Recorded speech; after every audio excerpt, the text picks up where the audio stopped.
মৰমৰ ছাত্ৰ-ছাত্ৰীসকল class tutor YouTube চেনেলে তোমালোক সকলোকে স্বাগতম জনাইছোঁ। আজি মই অসম জাতীয় বিদ্যালয় ক্লাছ 3 ইংৰাজী বিষয়টোৰ লেসন নম্বৰ 3 লোকেটিং পজিশন এইটো পাঠৰ মানে প্ৰথমৰ পৰা শেষলৈকে বিতংভাৱে আলোচনা কৰিছোঁ।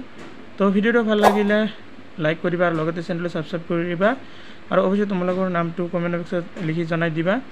এতিয়া দিছ ইজ এ কেট, এইটো এটা মেকুৰী। The cat is under the table, তাৰ মানে মেকুৰীটো টেবুলৰ তলত আছে। তাৰপিছত আছে ডেট ইজ এ ডগ, মানে দূৰত আছে যিহেতু সেইকাৰণে কৈছে সেইটো এটা কুকুৰ। The dog is behind the boy, আৰু কি হৈছে কুকুৰটো ল'ৰাৰ লগত আছে, বিহাইণ্ড মানে লগত। It is a table clock, এইটো এটা মানে মেজৰ ওপৰত থকা ঘড়ী। The clock is on the table, আৰু ঘড়ীটো মানে মেজৰ ওপৰত আছে। তাৰপিছত দিছ ইজ এ বিগ মিৰৰ, এইটো এটা ডাঙৰ আইনা। Mina is in front of mirror, আৰু মীৰাই আইনাৰ সন্মুখত আছে। তাৰপিছত আছে দিছ ইজ এ ফ্লাৱাৰ, এইটোৰ কথা হৈছে এইখন এখন ফুল। ইট ইজ ইন এ পট, এইটো আৰু ফুলৰ পাত্ৰত আছে। তাৰপিছত আছে দ'জ আৰ বাৰ্ডছ, সৌবোৰ চৰাই।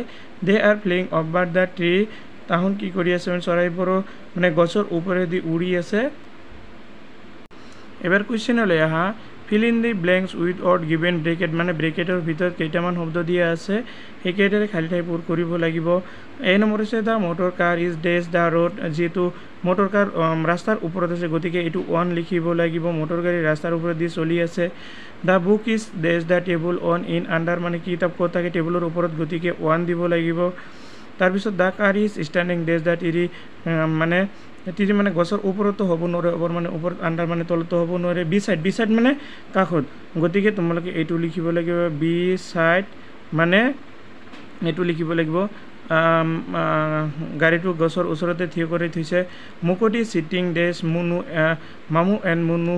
বাই মানে লগত, এমং মানে বহুতৰ মাজত, বিটুইন মানে দুজনৰ মাজত, গতিকে মুকুটি চিটিং মানে দুজনৰ মাজত আছে গতিকে এইটো বিটুইন লিখিব লাগিব, বিটুইন।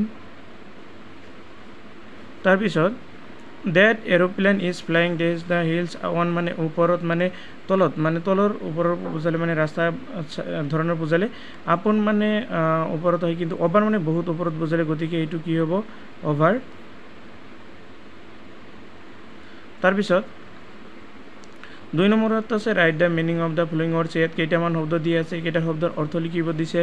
তো চোৱা, হোৱাইট মানে হ'ল বগা, এমং মানে বহুতৰ মাজত, বিচাইড মানে কাষত, ষ্টেণ্ডিং মানে থিয় হৈ থকা, পট মানে পাত্ৰ, ফুলৰ পাত্ৰ, পিগুইন মানে পাত চৰাই, আণ্ডাৰ মানে তলত বা দায়িত্ব, অভাৰ মানে ওপৰত বা ওপৰেৰে। গতিকে আজি ভিডিঅ' এইখিনি লিখাৰ ভিডিঅ'টো চোৱাৰ বাবে তোমালোকক সকলোকে ধন্যবাদ জনাইছোঁ।